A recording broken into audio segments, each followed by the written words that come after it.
자, 오늘은 다른 시각에서 충청 홀대론에 대해서 한번 얘기해 볼까 합니다.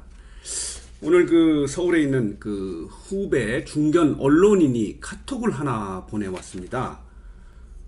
최근 개각과 관련해서 충청도가 너무 무시당하는 거 아니냐 하는 그런 카톡이었습니다. 지난 8일 개각을 하면서 발표한 내용을 보면은 7명 신임 장관 중에서 정부가 발표한 것은 서울이 4명, 인천, 경북, 강원이 1명이라고 이렇게 발표를 했는데 이것은 출신지 중심이 아니고 고교 중심으로 했을 경우 이런 통계가 나오고요. 이거를 출신지 중심으로 하면은 호남이 3명이라고 합니다. 말하자면 7명 중에서 3명이 호남 출신입니다. 이것은 정부가 호남 출신이 많다는 것에 대해서 부담스럽다는 반증인데요. 그래서 꼼수를 써서 출신지 중심이 아니고 출신 고교 중심으로 해서 서울이 4명, 인천, 경북, 강원. 말하자면 고교 중심으로 하면은 호남 요번에 7명 중에서 호남 출신은 한 명도 없었던 것입니다. 어쨌든 간에 출신지 중심으로 해서 요번 개각이 된 이후에 정부 구성원인 18명의 장관 중에서 호남이 6명, 자, 영남이 5명, 수도권이 4명, 강원이 2명인데 충청권은 대전이 1명으로 꼴찌입니다. 이게 지금 충청 홀대론의 현실인 것입니다.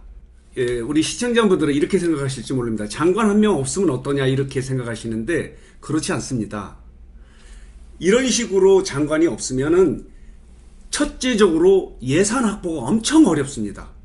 예산이 확보되지 않으면 지역 발전에 크게 어려움을 겪고요. 두 번째는 장관들이 이렇게 포진되지 못하면은 충청 출신 공무원들, 공직자들의 소위 말하는 승진이나 좋은 자리 배치가 어렵다고 합니다. 그 공무원들이 좋은 자리에 배치되지 않으면 결과적으로 보면 또 예산을 우리가 확보할 수 없는 그런 어려움이 있는 것입니다.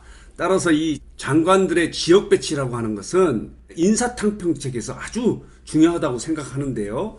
충청도가 이번에 이렇게 홀대를 받은 것은 정말 화나고 분노하지 않을 수 없는 일이라고 저는 생각합니다. 이번 문재인 정부가 들어서면서 국무총리로 이낙연 전남도지사를 발탁을 했습니다. 여기서 우리가 호남공화국이 예견됐던 것입니다. 말하자면은 대통령이 호남 출신 국무총리를 뽑음으로 인해서 그 이후에 재청권을 갖고 있는 국무총리가 장관을 자기 연구와 연결되어 있는 장관을 많이 추천할 수도 있고 그 장관이 많이 배치되면은 그 산하 공무원들의 승진이나 인사 배치, 직책 배치에 아주 유리한 고지를 갖게 되고 결과적으로 그렇게 되면 지역의 예산 확보에 유리한 고지를 차지하기 때문에 호남은 상당히 발전할 수 있는 계기가 되고요. 충청도는 어려운 고비를 맞게 됩니다. 더욱 화나게 하는 거는 말이죠. 지금 호남의 인구가 520만 명이고 충청도 인구는 550만입니다. 근데 결과적으로 정부 구성원의 18명 장관 중에서 호남은 6명이고 대전은 1명입니다. 어떤 결과가 나오겠습니까? 인구 비례를 하자는 건 아닙니다. 물론 능력 있는 분들이 장관을 발탁되는 것은 뭐 대통령의 임무이고 정부가 해야 할 일이지만은 이런 식으로 우리 인구를 전혀 고려하지 않는 이런 엄청난 격차, 6배의 격차를 나고 있는 것은 충청 홀대론이라고 이렇게 얘기하지 않을 수 없습니다. 물론 이번 개각을 발표하니까 이완구 전 총리께서 정치를 제기하면서 충청 홀대론을 들고 나왔는데요. 이건 뭐 정치적인 어떤 접근인 것 같습니다. 물론 저는 뭐 이완구 총리의 그런데 정치적 협조를 위해서 하는 건 아니고 충청도에서 그렇게 인재가 없는지 저는 정말 화나지 않을 수가 없습니다. 이렇게 되면 결과적으로 지역 발전에 엄청난 어려움을 겪게 되는데요. 이번 개각을 놓고 충청도가 이렇게 대접받아서는 안 된다 이렇게 생각합니다. 얼마 전에 그 남궁영 충남도 부지사가 퇴임하면서 이런 얘기를 했습니다. 충청홀대론이 있지 않느냐 그랬더니 분명히 있다 이렇게 얘기를 합니다. 첫째는 뭐냐면 서울에 충청 출신 공직자 수가 엄청나게 적다고 합니다. 그것은 왜 그러냐면 장관, 그 부처 장관이 그 지역 출신이면은 아무래도 많은 그 후배들을 이렇게 승진시키는 계기가 되고, 그 승진, 국장이 승진되면 그 후배들도 이렇게 승진하는 연쇄 반응을 해서 많은 그 지역, 그 지역 출신들이 포진하는데, 충청도는 장관 배출이 계속 적기 때문에 그 소위 말하는 공무원 숫자가 원천적으로 적다고 합니다. 중앙부처에. 그리고 이제 행안부, 기획재정부 같은 경우가 중요한 이제 지역 예산과 연결되어 있는데, 주요 직책, 말하자면 예산을 담당하는 직책에는 충청 출신이 없다는 겁니다. 그래서 예산 확보를 활동을 하기 위해서 굉장히 어려움을 겪고 있는데, 남궁영 그 부지사가 그 마지막으로 공직을 떠나면서 하는 게 실제로 충청 홀대론이 있다 이런 겁니다.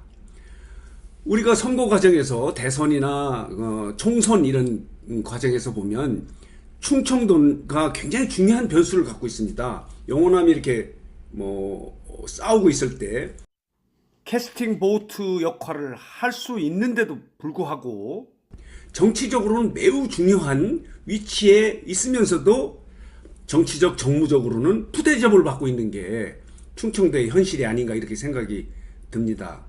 이것이 개선되지 않는다면 우리 충청도민도 정말 각성해야 됩니다. 저도 개인적으로 지역주의를 반대하고 개선해야 된다고 생각합니다. 근데 영남과 호남은 지역주의를 하고 있고 충남은 지역주의를 하지 않고 있어서 그 분리, 충청도만 고스란히 받아서는 안 된다고 생각합니다. 망국적 지역주의는 우리는 옳고 상대는 배척하는 배타적 지역주의를 저는 반대합니다. 하지만 우리 충청도도 우리 지역 이익을 위해서 대변을 하면서 상대 지역과 어울리는 소위 말하는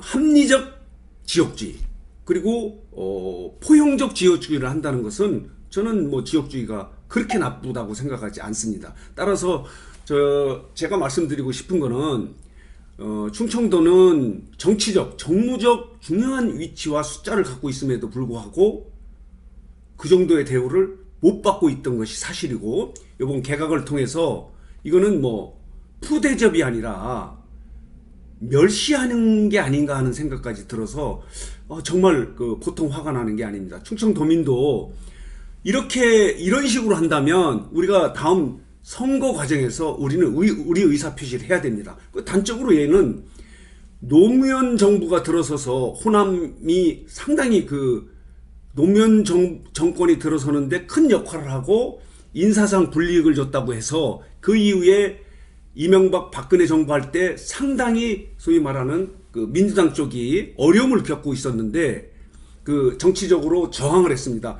너희들이 도와줬는데 우리에게 이익을 주지 않는다 하는 이유로 해서 진보 정권, 말하자면 민주당 쪽이 상당히 어려움을 겪고 있다가 이번 문재인 정부 탄생하는 과정에서는 절대적으로 지원을 해주고, 그 결과 이낙연 총리도 발탁되고 그 이후에 장관을 숫자도 많지 않은 인구에서 6명, 최고 많은 숫자를 지금 갖고 있습니다. 이것이 의미하는 게 뭡니까? 우리도 우리의 목소리를 내고 우리의 정치적 표현을 통해서 충청도를 알리고 충청도도 저항의식을 좀 가져야 되겠다. 나는 이런 생각을 합니다. 종전에 김종필 총리가 이런 총리를 할 때 당시에 충청도 예산을 확보하러 갈 때 이런 얘기를 했다고 합니다. 나는 충청도의 총리가 아니고 대한민국의 총리다. 나는 그렇기 때문에 대한민국을 고루고루 발전할 수 있도록 노력해야 된다. 이게 얼마나 좋은 얘기입니까? 하지만 이런 생각 때문에 충청도가 지금 이렇게 홀대를 받고 있는 겁니다. 이건 홀대가 아니고 거의 무시를 당하고 있다 이런 생각이 들거든요. 어떻게 생각하시는지 모르겠어요. 저는 이번 계기로 우리 충청도도 우리의 의사표시, 정무적 정치적 의사표시를 단단하게 해야 된다고 생각하고 우리에게 이런 푸대접과 무시를 하는 그런 세력에 대해 저항해야 한다고 생각합니다. 이게 뭡니까? 정말 화납니다.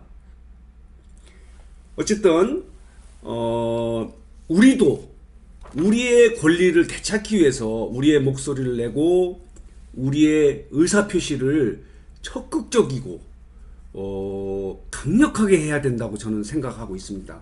그러지 않으면 우리는 또다시 무시당하고 홀대받지 않을까 이런 생각을 하거든요.